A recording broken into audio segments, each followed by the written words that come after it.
I will start presenting my lecture. Thank you, Professor Ganguly and Arindam and Calcutta Mathematical Society for asking me to come and interact digitally with you all.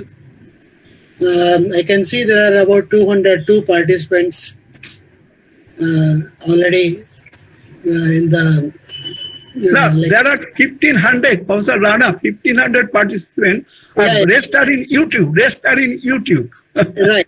Others are following. On the Google Meet, there are 201 already. So, and many of them will be students. So it will be nice to interact with all of them on this platform. So I will start presenting my slide, and I will request all of you to please do not present anything from your side, and please keep your mic mute, and possibly your phone also, because otherwise it may cause some problem. So let me start my lecture.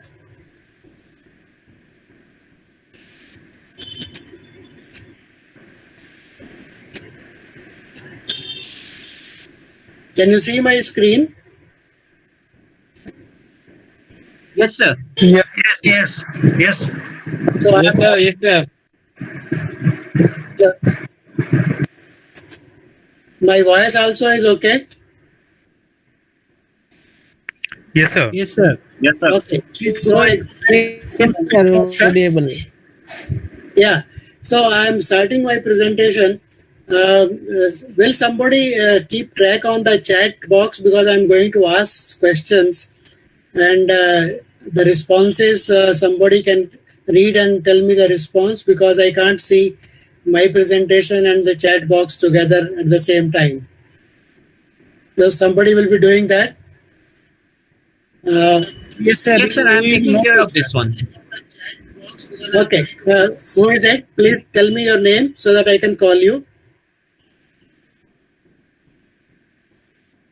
Hello. Myself, Dr. Kaushik Ghosh, and I am taking care of the chat box. Okay. So, Professor Ghosh, I will be referring to you again and again. So, I am starting with a question which answer to that. Please try to put in your chat box. What is this you see on the screen?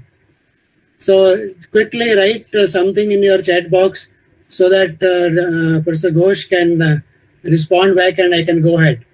I give you 1 minute to write what this thing you see on the screen. So everybody is writing pi. Pi, very good. So you know what should be my next question? If everybody is writing pi, my next question is what is pi? What is pi? Can you write quickly one line in your chat box? What is pi? And Professor Ghosh will do the honor of telling me some responses in the chat box. Ratio of circumference and diameter. Someone's writing, and Okay. also international symbol, irrational number. These things Okay. are also coming out. Okay. So let me just take these three responses. One of them says it is a ratio of the circumference to the diameter. That is one response. Somebody said it is an irrational number. That doesn't answer the question, what is pi, right? It only tells the property of pi. So as a student, you should know what is the question and what is being asked so that you can answer properly. So the answer given by one of the participants, which is a textbook answer, is the following. So this is a possible answer which is given in NCERT Standard 8 Mathematics book, Chapter 11, page 219. And it says, if you read at the bottom, it says that the ratio of the circumference to the diameter is a constant. It is a constant and is denoted by pi. It is approximately equal to 22 by 7 or 3.14. Now the question comes, the NCERT books gives you 6 examples of some circular objects and asks you to find out what is the diameter, and so it's a statistical way of saying that the ratio comes out approximately 3.14.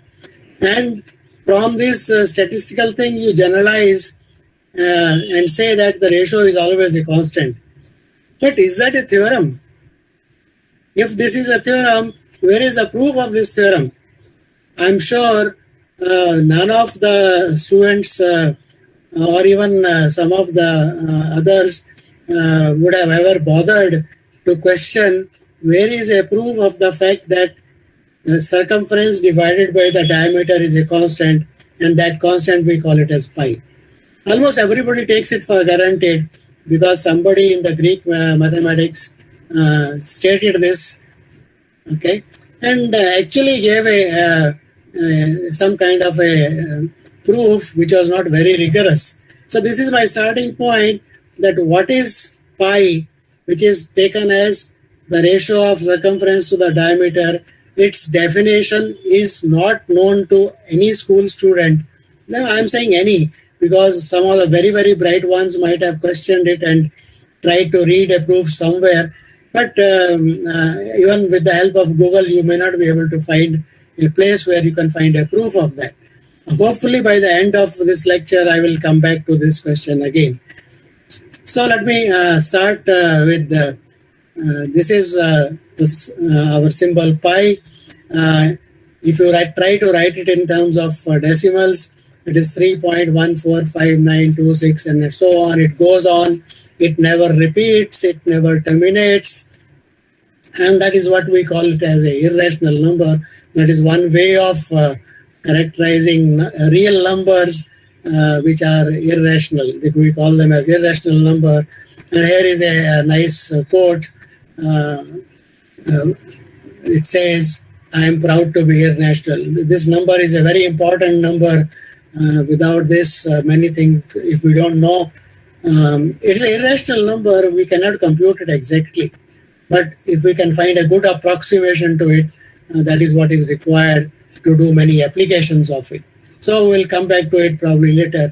So let us start with the beginning of my presentation, what is called,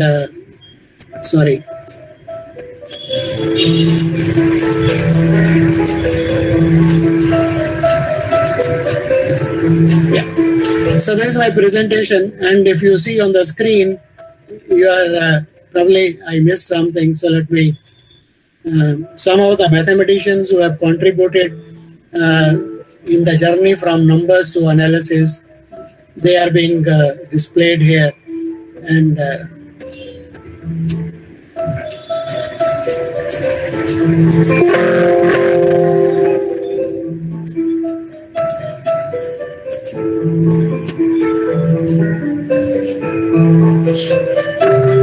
you'll find some of the Indian names appearing, Brahmagupta and Mahavira and others coming. This is just to Richard Dedekind and George Cantor were two of the important mathematicians who contributed to this real numbers.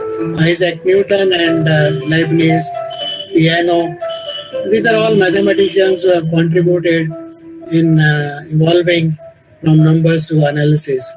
Weierstrass gave example of a everywhere continuous but nowhere differentiable function. Cauchy is very important in the rigor of analysis. And Riemann, we all are famous. We are all know Riemann integration, but many other contributions. Cantor is called the mathematician who knew infinity. Wallis is more known for physics, but he is the one who gave representation of number system as line. So let me go over to starting with numbers. The question is counting and measuring are integral parts of our day-to-day life. We count and measure. Examples are measuring the height of a person. We start measuring our height in our childhood. Our parents do that. And then finding what is the volume amount of some liquid in a container, how much milk is there in that pot, and so on. And then counting money, very important thing. The whole world revolves around money, and we count money, how much money we have got. But have you ever wondered what is the aim of this measurement? what is the aim of this measurement, any kind of measurement? What is the objective of this? The main objective is that we want to assign some numerical value to an attribute or a characteristic or a property of the object. That is what measurement is essentially about. For this, counting numbers are important. So the natural numbers, these are the symbols for natural numbers from around 1000 before Christ and evolving into. So let me probably show you a small clip which will be nice. Numbers have been a fact of life throughout recorded history. Early humans likely counted animals in a flock or members in a tribe using body parts or tally marks. But as the complexity of life increased, along with the number of things to count, these methods were no longer sufficient. So, as they developed, different civilizations came up with ways of recording higher numbers. Many of these systems, like Greek, Hebrew, and Egyptian numerals, were just extensions of tally marks, with new symbols added to represent larger magnitudes of value. Each symbol was repeated as many times as necessary, and all were added together.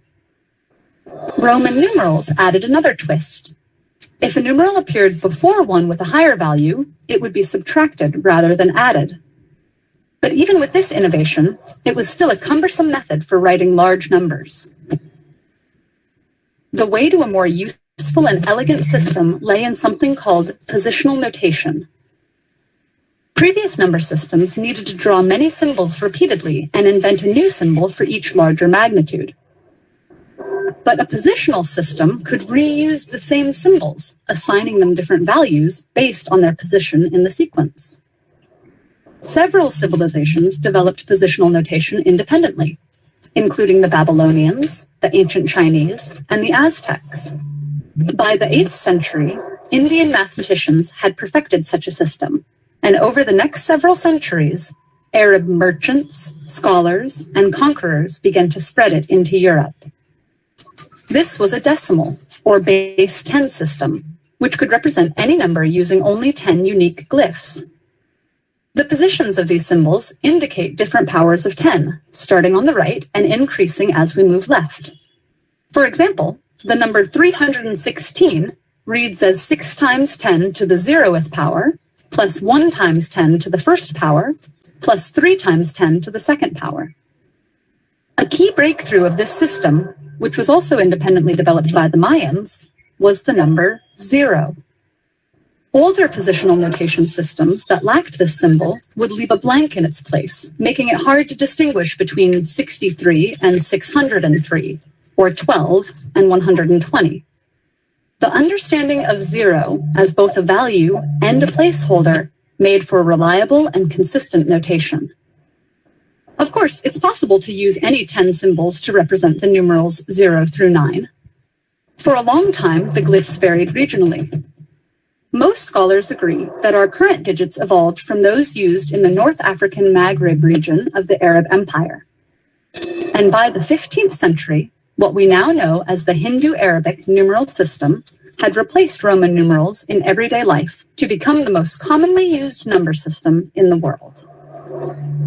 So why did the Hindu-Arabic system, along with so many others, use base 10? The most likely answer is the simplest. That also explains why the Aztecs used a base 20, or vigesimal system. But other bases are possible too. Babylonian numerals were sexagesimal, or base 60, and many people think that a base 12, or duodecimal system would be a good idea. Like 60, 12 is a highly composite number that can be divided by 2, 3, 4, and 6, making it much better for representing common fractions. In fact, both systems appear in our everyday lives, from how we measure degrees and time to common measurements like a dozen or a gross. And of course, the base 2, or binary system, is used in all of our digital devices, though programmers also use base 8 and base 16 for more compact notation. So the next time you use a large number, think of the massive quantity captured in just these few symbols, and see if you can come up with a different way to represent it. Yeah. So this was a brief history about the numerals, their position value, and how Indian mathematicians also contributed in that. So let me go over to the next stage of evolution. So this is the natural number system that we use and is noted by script n, 1, 2, 3, 4, and so on. And these numbers are used in process of counting.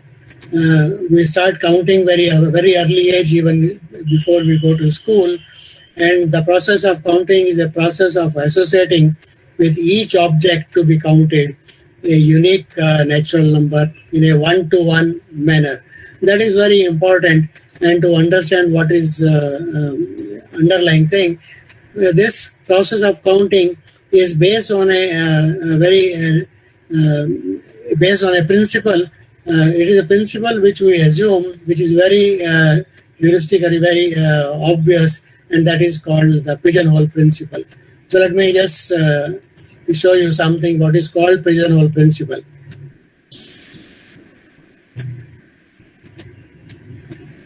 The pigeonhole principle is one of those ideas that sounds completely obvious, but turns out to be pretty useful. Here's the idea.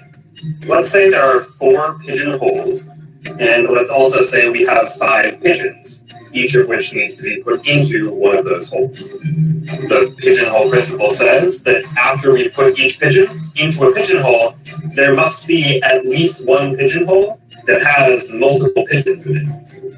And that's it. That's the whole idea. Or I suppose to state the principle a little more generally, if we have n pigeons put into n pigeonholes, and n is greater than m, then there must be at least one pigeonhole that contains more than one pigeon. So this is a pigeonhole principle which is very useful in counting. And it, for example, it says mathematically you can think of it as every set has got a unique, either a unique natural number associated with it, or you cannot associate a unique natural number, but you go on counting. So what is a finite set and what is an infinite set? And the finite set has got a unique number of elements in it. This is a consequence of this pigeonhole principle. So the pigeonhole principle, as the video also said, you can put it mathematically that if there are m pigeons are put in n holes and m is bigger than n, there must be at least one hole containing more than one pigeon. I am tempted to do an online sort of testing of this pigeonhole principle and application of this. Please try to put in your chat box the number. If your date of birth is say 14th of April, just put the number 14 in your chat box. Or whatever is your date of birth, the date of, don't put the month, don't put the year, just the date. Put the date in your chat box and I will claim something and Professor Ghosh will verify that. So all the participants, if you are able to put something in the chat box, that is the date of your birth, right? So it will be a number between 1 and 31.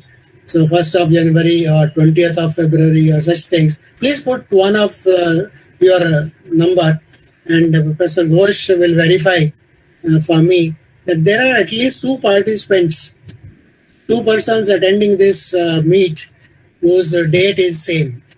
So Professor Ghosh, can you just keep an eye on the chat box? Hello? Yes, sir. Yes, sir. As soon as you find at least 2 persons having the same number written, please say I will go ahead. Yeah, I got 15 perhaps thrice or 4 times. 7 is coming regularly. Okay, good, great. So thank you. This is the simplest application I can think of the pigeonhole principle. See the number of what I have done is the number of dates is 1 to 31. So there are 31 numerals, and the number of participants I know is positively more than 31. It is, as Professor Ganguly said, on the Google Meet, we have got 200 plus participants and maybe more than 1,000 on following. So positively pigeonhole principle will ensure that there are at least two persons having the same date of birth. So let me go ahead. There are many more complicated applications of this pigeonhole principle. Nowadays, Google is a very good source to find out what are the possible applications you can see or you can read for pigeonhole principle. It's a very simple principle, very simple to understand. It is a principle which we assume. It is not a theorem that we need to prove. It is something that we assume. Intuitively, it is very clear. So let me go ahead. As the civilizations progressed, the trade and commerce progressed, one realized that you cannot solve an equation x plus n is equal to m, where n and m are natural numbers. Find x such that this, because there could be, this n is bigger than m, so you cannot find a solution for this. So this motivated mathematicians to discover what are called negative numbers and arithmetic concerned with that. So Indian mathematician Brahmagupta is credited with the development of arithmetics of natural numbers. By the way, this zero was added much later by the, also it is believed by the Hindu mathematician called Mahavira somewhere in the 19th century. So now these negative numbers started getting familiarity in mathematics.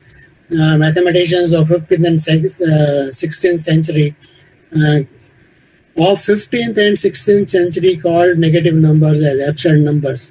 So negative numbers were not that readily accepted by even mathematicians like René Descartes, who said that such numbers are false numbers. And then by 19th century, end of 19th century, mathematicians started accepting the need and use of negative numbers and their arithmetic. And finally, it was one of the famous mathematicians, Kronecker, who said, God made integers and the rest is work of men.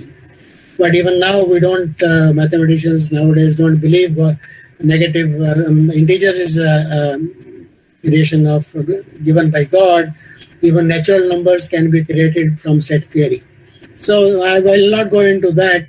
Let us go ahead a bit. So that gives rise to a set called integers, where every number had a negative counterpart, 1, minus 1, and so on. 0 was added to it. And this gave rise to something called integers, the set of integers. Integers had addition and multiplication defined on it with some properties. So let me skip that. As people developed more and more of commerce and other things, civilizations progressed, the need for fractions came into picture. Civilizations, for example, a man wanted to distribute his property or his whatever. He had 15 cows and 3 children. He wants to give it to all of them and equally. So that came the need for division, and fractions arose.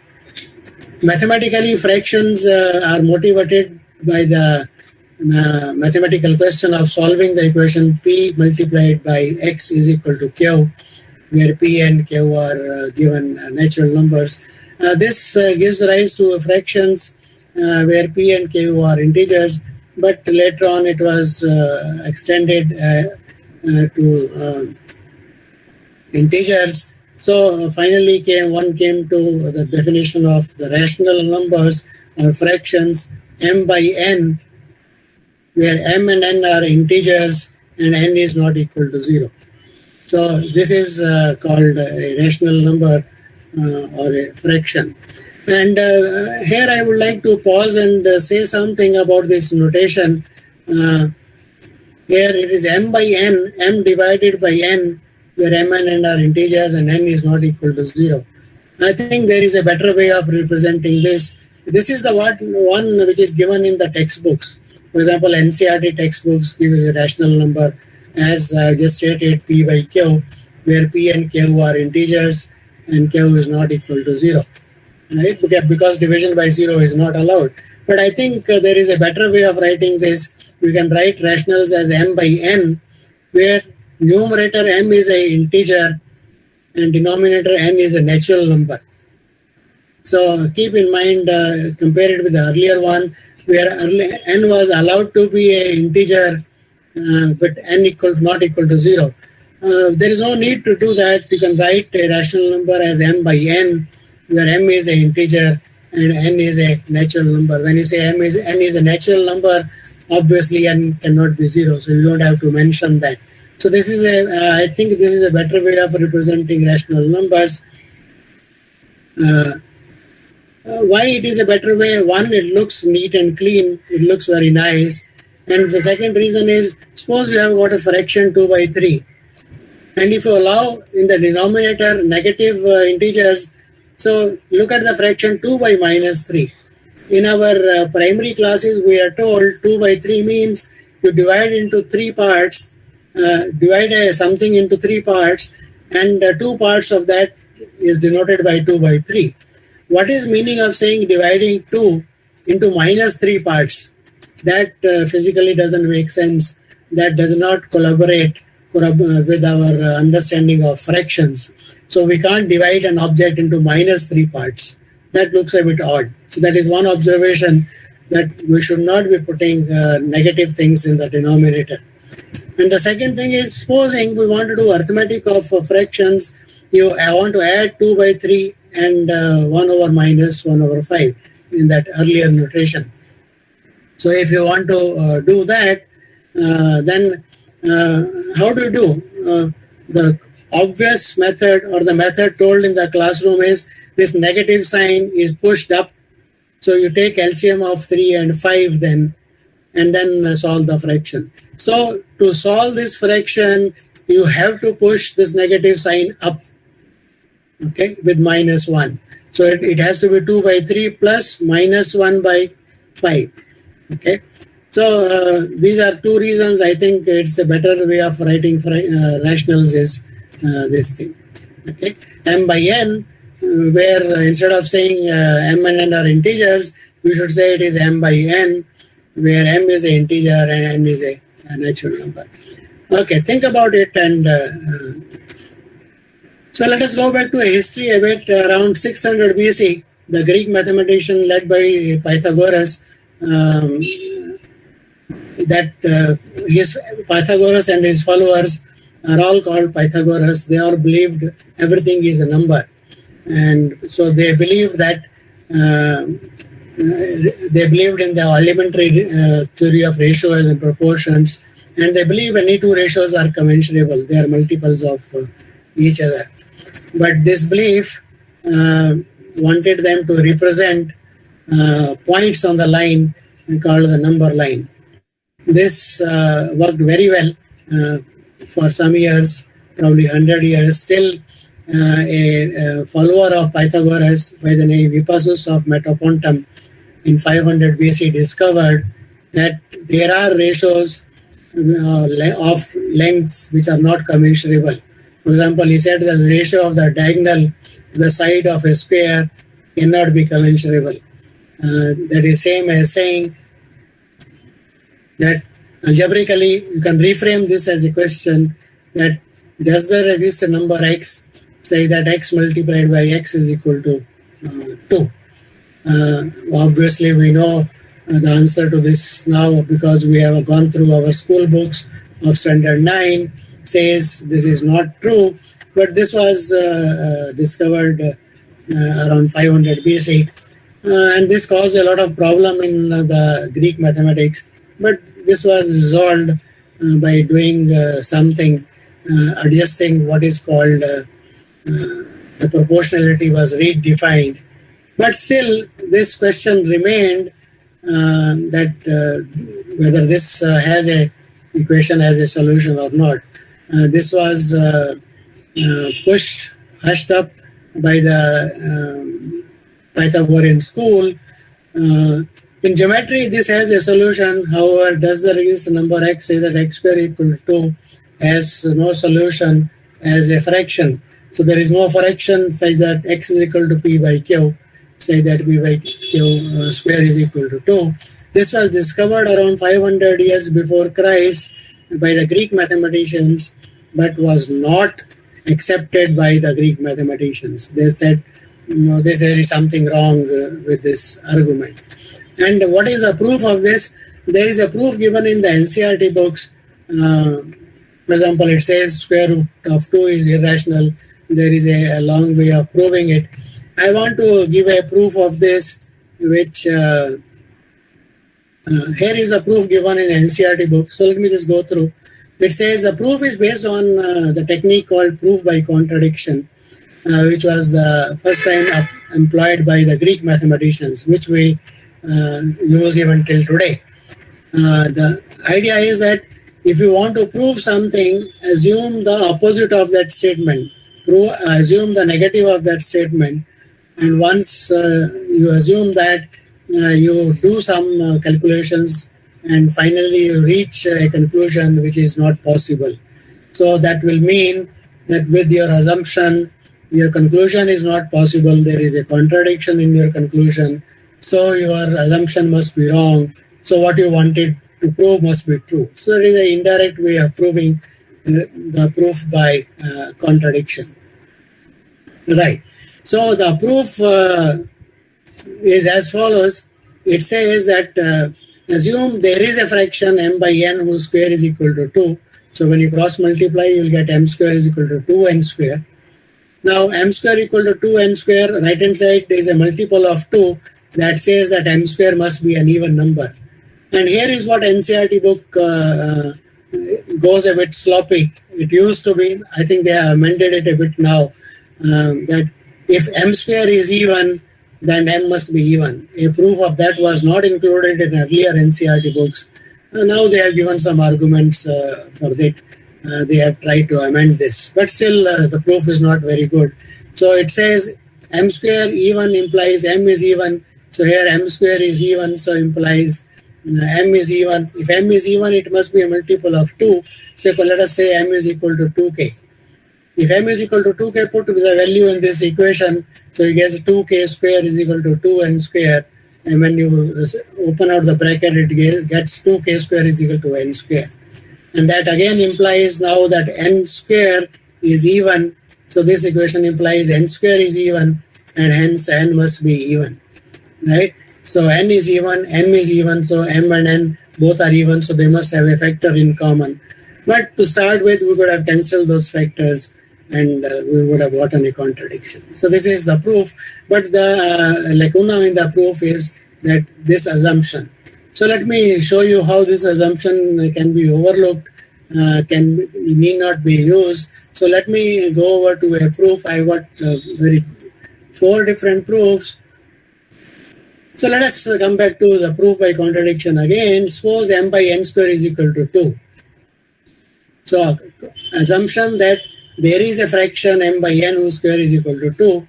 So when you cross multiply, you will get that m square is equal to n square. M square is equal to 2n square. Now here m square is divisible by n square. That means what? That means m and n must have common factors, right? So you'll say that that is again a something which I don't believe, because that also needs a proof. Okay, so let me give you a proof which is much simpler, and let us look at this. Look at the equation m square is equal to 2n square, right? Now look at here, if I look at this equation, look at the number 2. The number 2 is a prime and it occurs in the prime factorization of 2n square. So keep in mind, 2 is a prime and m square is equal to 2n square. That means 2 appears in the prime factorization of the square of a number m square. But if 2 occurs in the prime factorization of 2n square, right, then it will occur in odd number of times, because in n square, in the prime factorization of n square, 2 can occur at the most in prime number, in even number of times, because 2 may occur in the prime factorization of n, and in n square it will double it. So in the prime factorization of n square, 2 will appear even number of times, and 2 is already sitting here. So if I look at the right hand side, the prime 2 appears odd number of times in the prime factorization of 2n square. But if you look at the left hand side, the prime 2 may or may not appear in the prime factorization of m square, but if it appears, it must appear in even number of times because it is a square. So that is what gives a contradiction, that m by n square cannot be equal to 2. So, the advantage of this proof is I can replace 2 by 3, I can replace 2 by 4, 2 by 5, 2 by 7, and the same proof works. So the same proof works and shows that there is no rational number whose square is equal to a prime. So this proof can be generalized. This is what I have written here, that the proof can be generalized. It can be generalized to cubic equations also. So that is what mathematicians do. They will look for arguments which can be extended and generalized. So I have given you a proof of the fact that there is no rational number whose square is equal to 2, and that proof can be generalized. So the discovery of this kind of numbers like square roots started appearing in the mathematics literature. Though Pythagoreans had ignored it, but they started appearing. Their use was necessitated by applications and so on, and they gradually irrational. People started calling such things as irrational numbers, and they gained importance. It was only in 1872 that the mathematician Richard Dedekind and George Cantor precisely defined what are real numbers. Both gave precise definition of real numbers. They started with the notion of fractions, that there are fractions, there is arithmetic of fractions known, but in the set of fractions, equations like x square equal to 2 cannot be solved.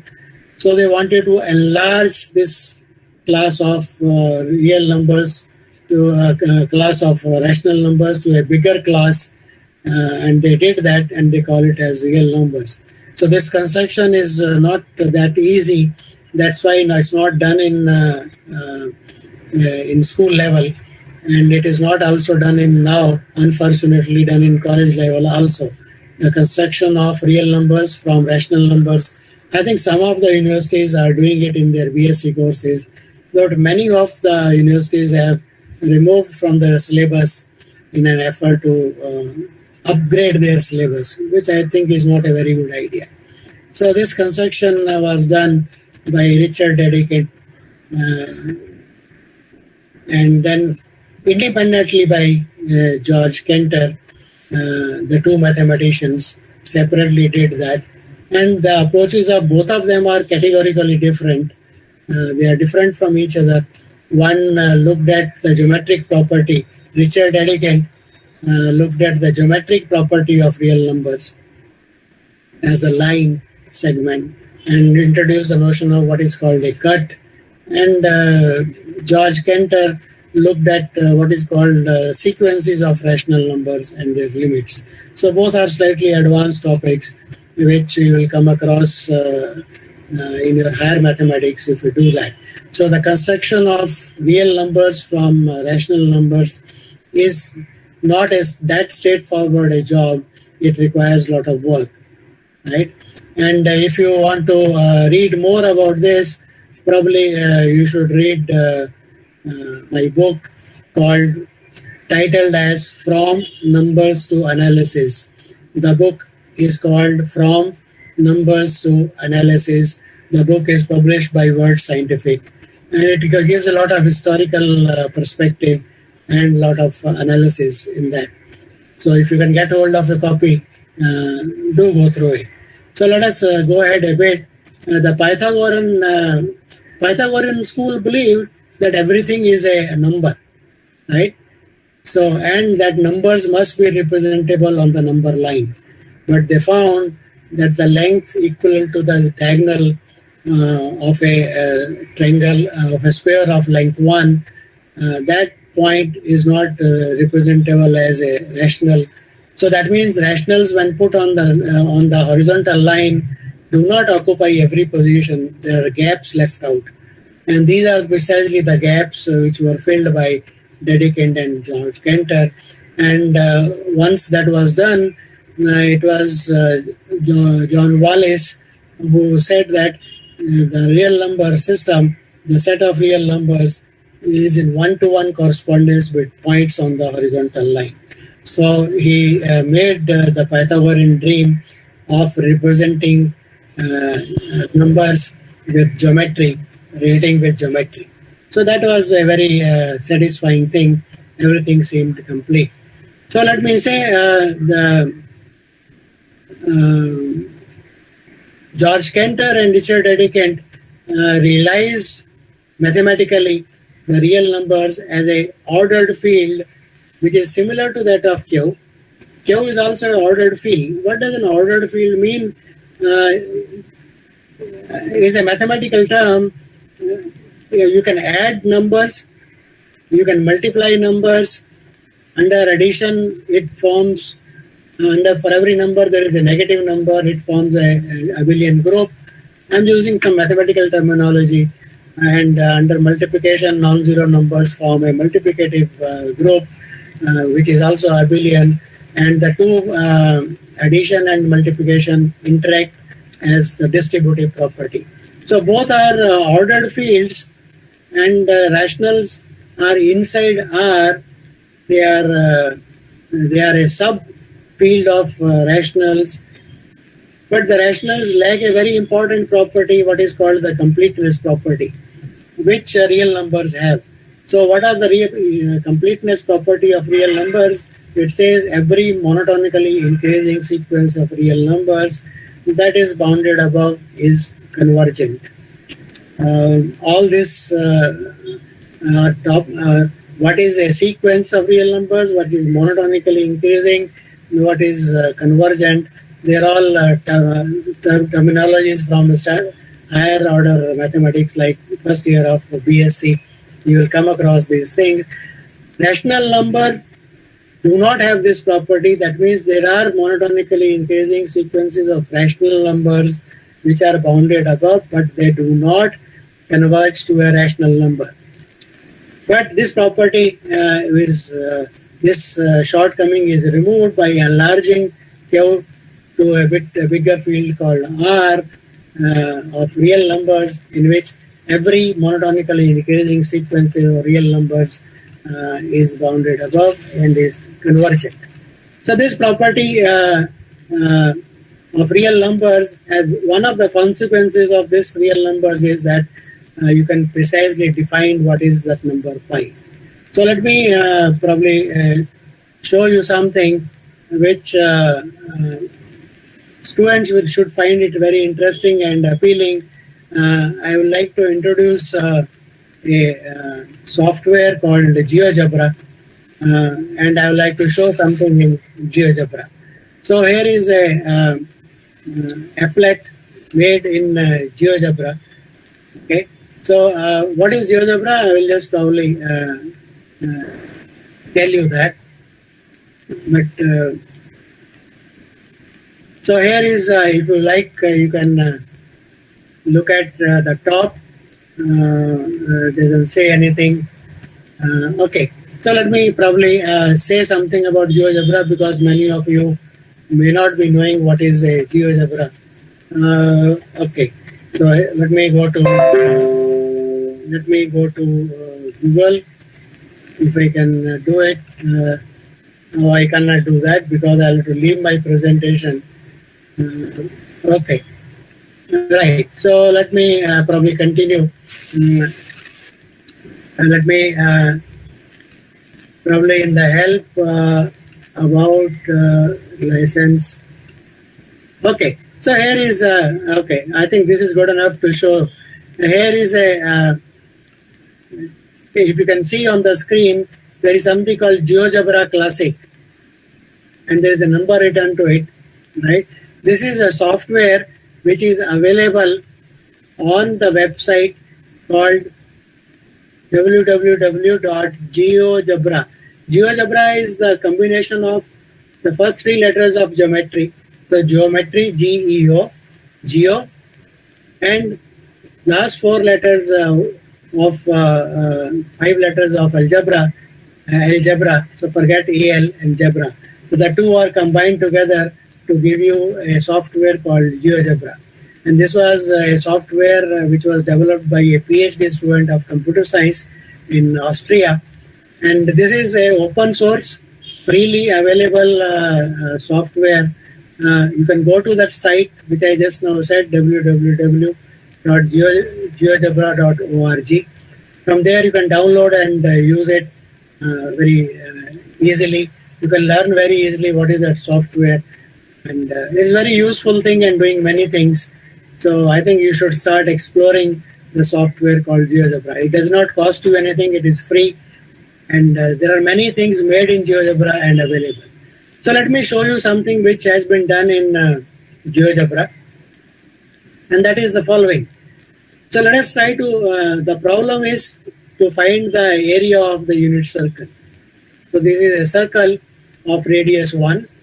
Okay. This is a circle of radius 1. I want to find out what is the area of this. And I know my mathematics says that the area of the circle of radius 1 is pi r square, r is equal to 1. So the area is equal to pi. And pi is an irrational number. So you cannot find exact value of this irrational number pi. But this was done by Archimedes. He said you cannot, he didn't say that you cannot exactly find because he did not know the word irrational. It was proved much later on by that pi is an irrational number. But you can find a rational approximation to it.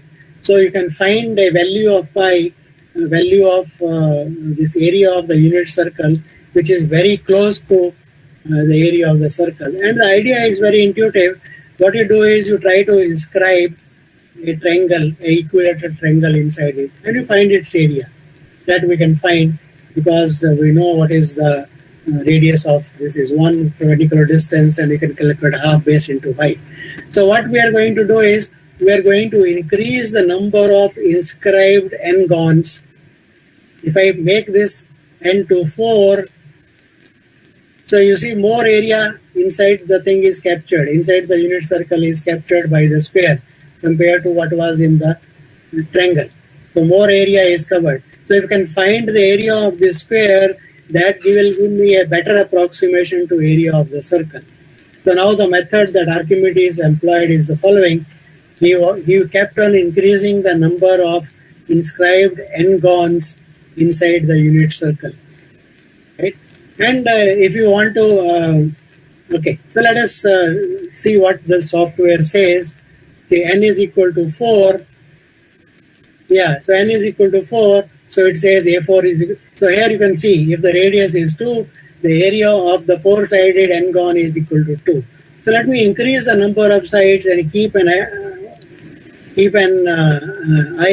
on this A4, A5. So this is A9. A9, the area of the 9-sided n-gon inscribed in the unit circle is 2.893.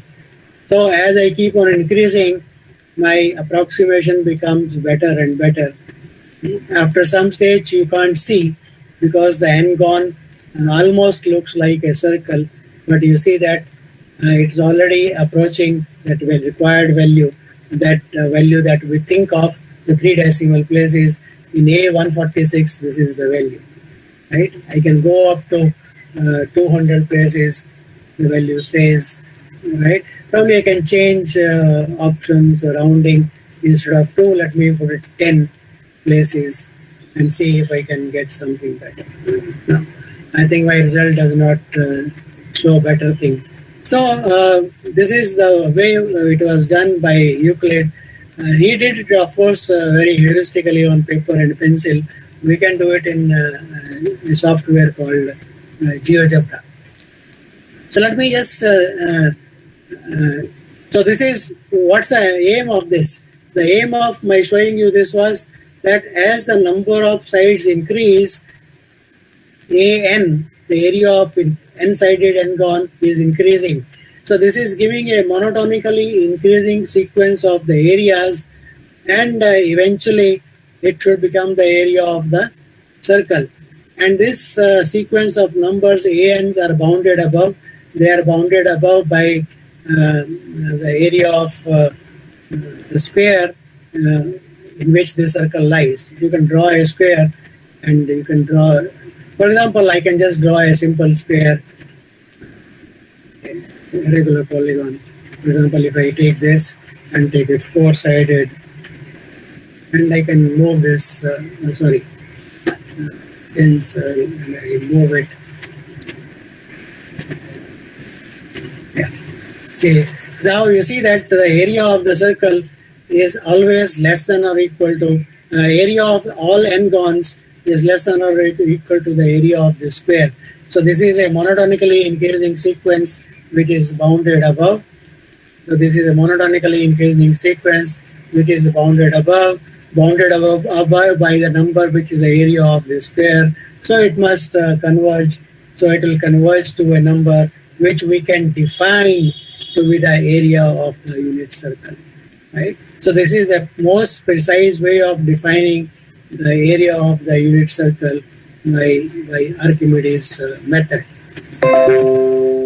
So this is the Archimedes' method which gave the area of the unit circle. This is the beginning of the topic analysis. We have only come to the stage where real numbers are defined properly, and then analysis of real numbers, properties of real numbers, and then the properties of functions of real numbers. They all are part of the study of real analysis. It's topic for studies of higher mathematics. So I think I will stop here my presentation and probably give more time for the question answers. Professor Ghosh?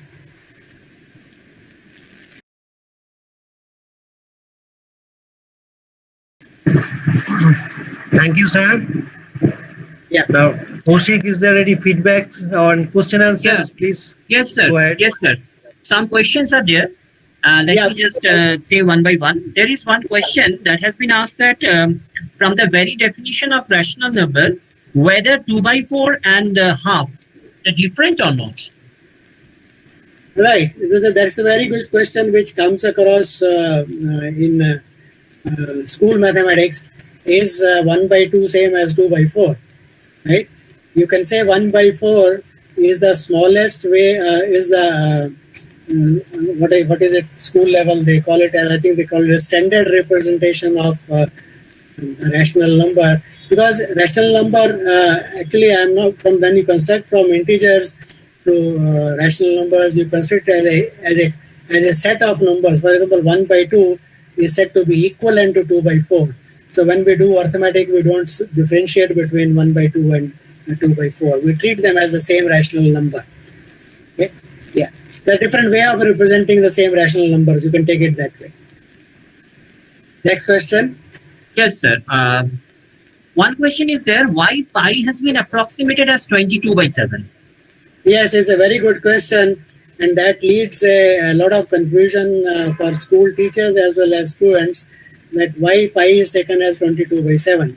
Because when Archimedes, I said you can approximate it by the inner polygon of n sides. Archimedes, when he did it for n equal to 3, he got that pi is less than 22 by, is bigger than 22 by 7, but less than something, which is slightly bigger than 22 by 7.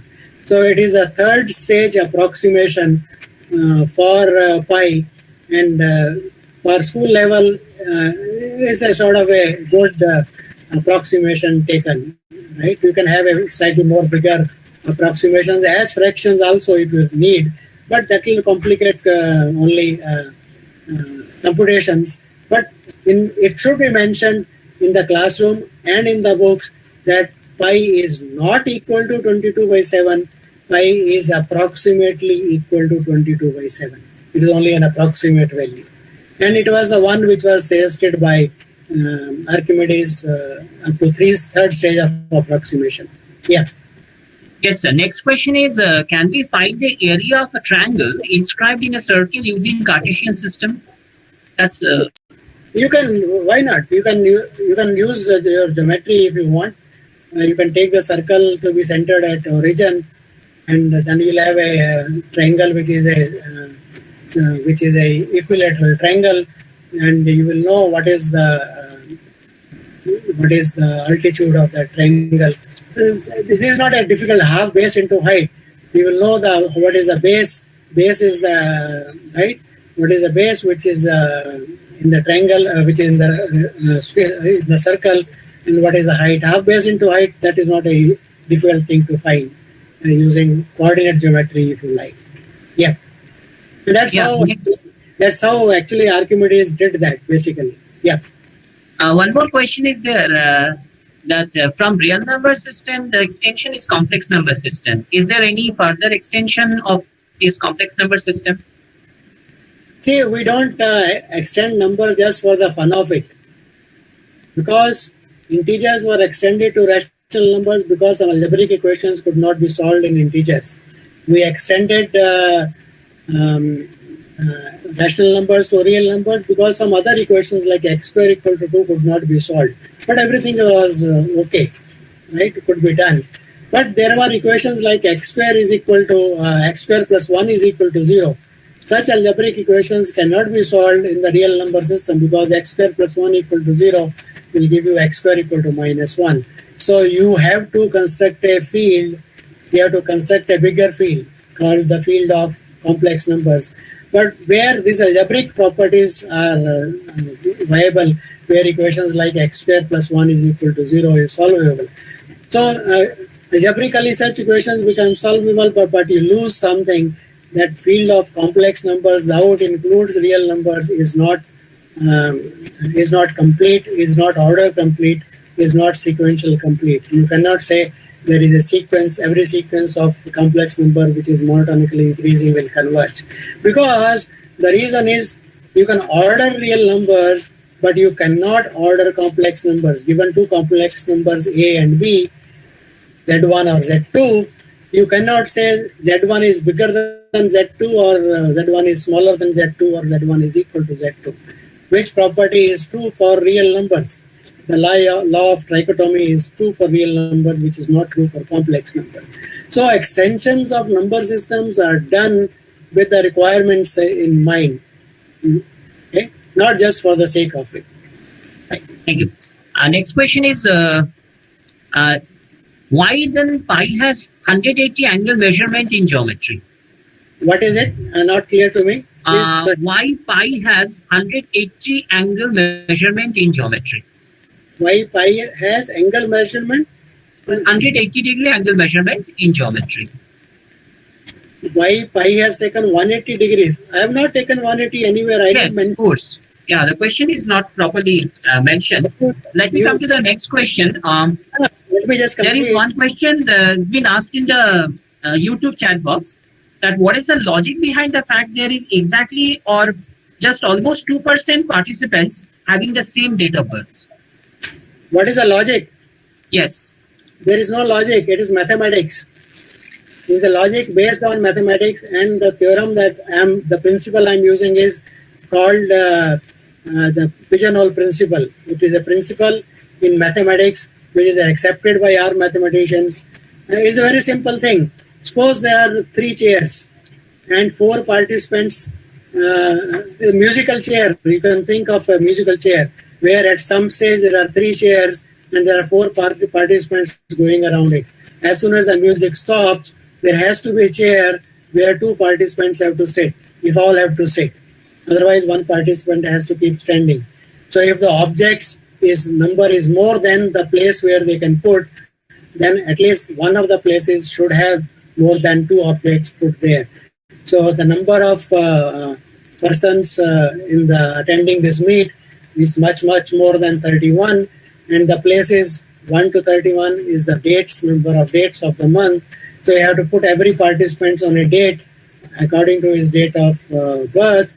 Then there has to be at least one, in fact, many, many more who will be sitting at the same place. That means by the pigeonhole principle, there will be at least 2 persons having the same date of birth. So that is a logic given by the principle of... May I add a point here? Hello? Hello. May I add a point here? Yeah, please go ahead. Because Professor, I heard from the professor, I am Indian Statistical Institute, but I am not a student of Professor C.R. Rao. I heard from a student that Professor C.R. Rao took his first class and just asking the students their date of birth and predicted that at least 2 students will have the same date of birth. Yeah, this is very statistics in ISI. No, this is the very reason I wanted to bring this exercise here, because this chabies the students very much. You see, because a very simple thing, it has a principle associated with it. For example, an application of this, you go to a bank and you ask for 100 rupee notes, and you're given a bunch of 100 rupee notes pinned together. And the bank counter chap has counted that on the machine. He says they are 100. But when you count it, you feel there are 99 only. But that physical quantity of bundle has got a definite number of numbers, right? Number of notes in it. And that is unique. And so either the bank machine is making a mistake, or you are making a mistake, or both are making a mistake. That is immaterial. But the principle says there is a fixed number of notes in that bundle, right? And probably it should be 100, right? And that unique number associated with that set of notes in a bundle is given by pigeonhole principle. Yeah, please, any other question? Yeah, I think that Yes, Dr. Kaushik asked the question why pi is taken to 180 degree. I think the answer of the question is simple. When expressed in radian, that is 180 degrees pi. So it's related to the same thing. Yeah, no, Radius of the circle. To me, I think the problem arises because students have 2 ways of measuring angle. One is in degrees, and the other is in radians. When we are thinking of all calculations about angles in analysis are done with radians, because radian is a real number. Degree is not a number. Okay. Yeah. Please. Thank you. Yes, sir. There is a question like, is there any particular mathematician who developed the sign of pi or the particular expression of pi? Is there any other mathematician?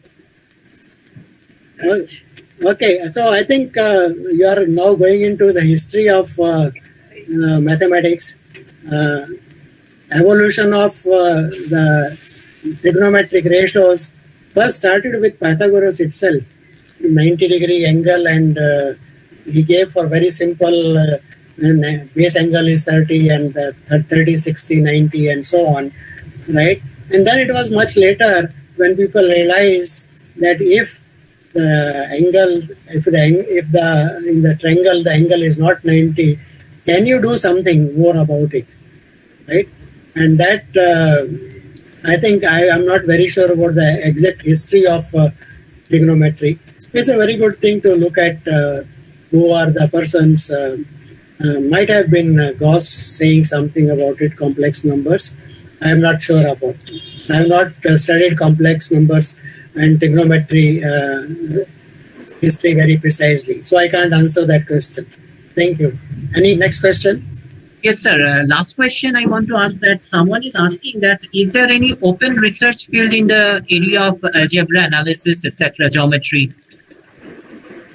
Any open field? Research field, yeah. I don't know whether if I say something, whether the person will be able to understand what is the open research field, right? I would suggest that go to Google. I'll give you a source where there are problems. You can look for the problem posed by David Hilbert in a World National Congress. I forget the year. He mentioned 20 problems which should occupy mathematicians for coming centuries, right? So he has mentioned some of those problems are solved, some are still unsolved. There are many problems called millennium problems, which have a prize associated with it. There is a Fields Medal associated with research in mathematics, discoveries in mathematics. So there are many problems which are important and in analysis. That is what research is. And interesting thing is, in research in mathematics, even if there is no problem, you state a problem. You create a problem and try to solve it. If you are able to solve it, that is good. If you are not able to solve it, you pose it. And if many are not able to solve it, but you have a probable answer, that becomes a conjecture known for you.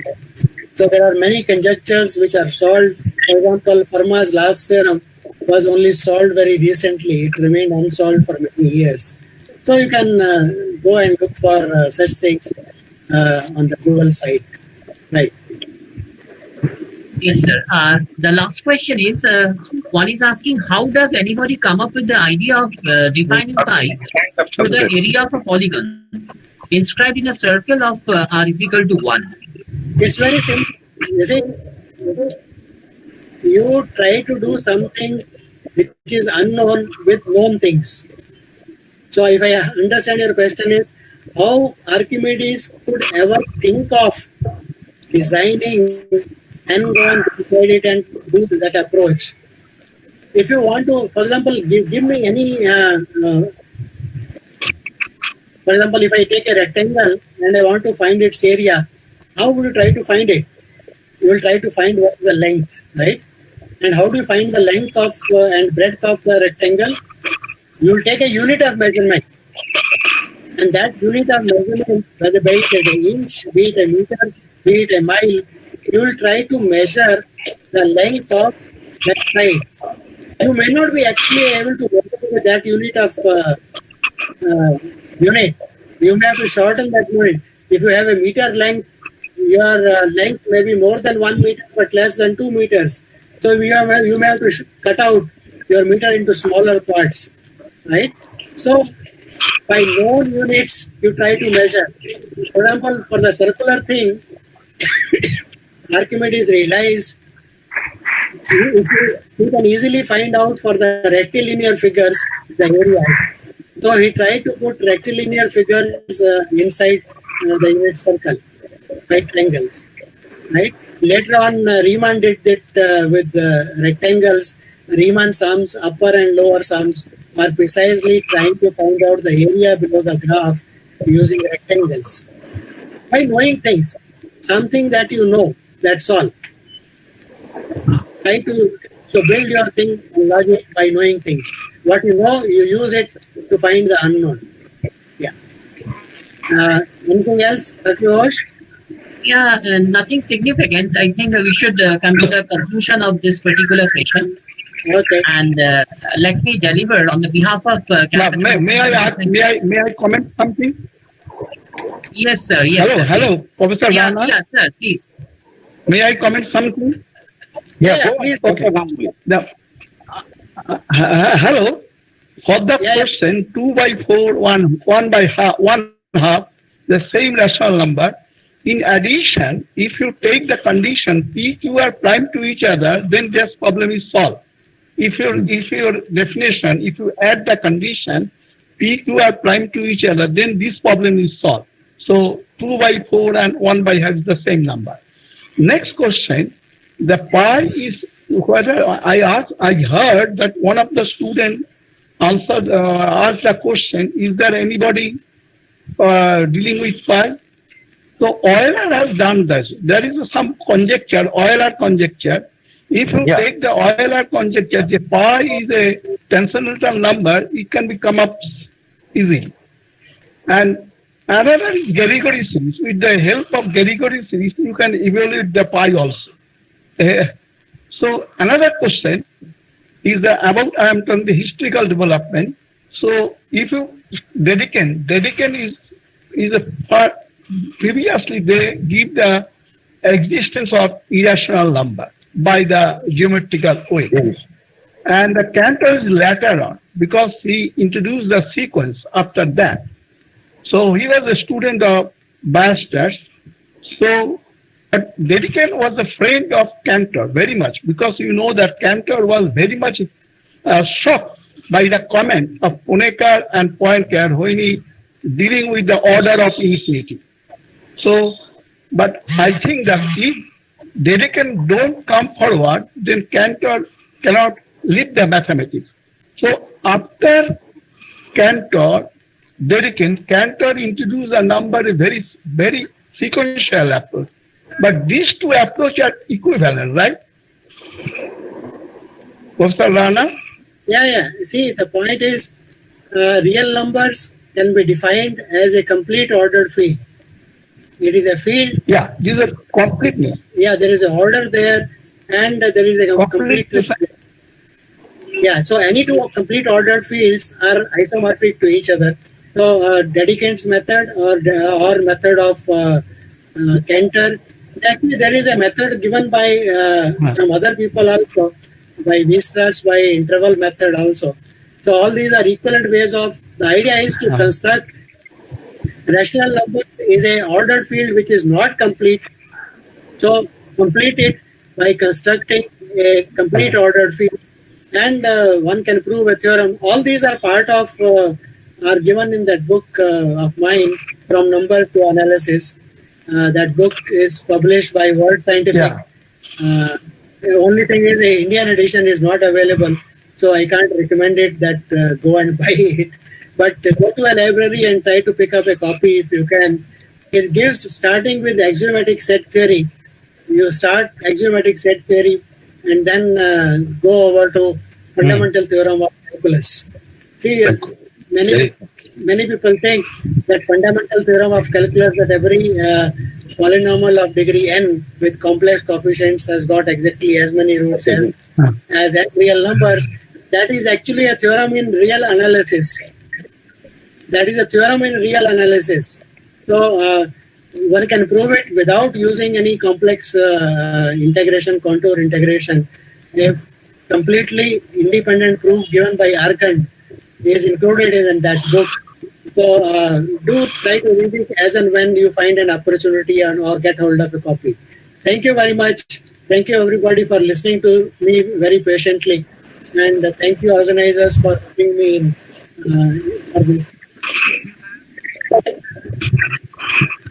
So, shall I close?